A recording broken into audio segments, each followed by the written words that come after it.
Nasihat untuk pemberi duit raya. Jangan salah bagi emas sampai hilang nilai. Yang nak bagi duit raya dalam bentuk emas, stop dulu. Tonton video ini sampai habis supaya tak buat kesalahan dengan emas. Kalau nak bagi duit raya dalam emas, pilih emas yang betul-betul ada nilai. Sekarang ni banyak emas kecil 0.001 gram ataupun 0.02 gram. Memang nampak comel, nampak rare, nampak macam idea hadiah yang bagus. Tapi realitinya, anak-anak ataupun anak-anak buah kita tak boleh buat apa-apa dengan emas itu. Nak jual balik, nilainya tak setimpal. Nak pajak, memang tak diterima.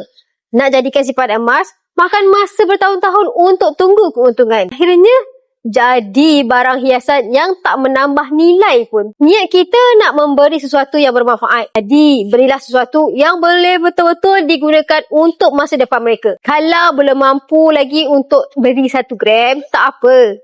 Bagi duit raya seperti biasa pun boleh. Biar mereka kumpul dulu.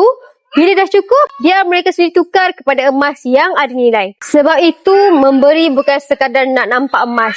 Kita nak beri sesuatu yang boleh bantu masa depan mereka. Kadang-kadang, emas yang nampak cantik belum tentu bermanfaat. Jadi, bila nak bagi hadiah, sedekah ataupun duit raya, pilih yang ada fungsi, bukan sekadar nampak emasnya. Saya pesan awal supaya kita tak tersalah pilih. Follow saya rapat-rapat untuk ilmu emas dan kewangan. Design your future with gold.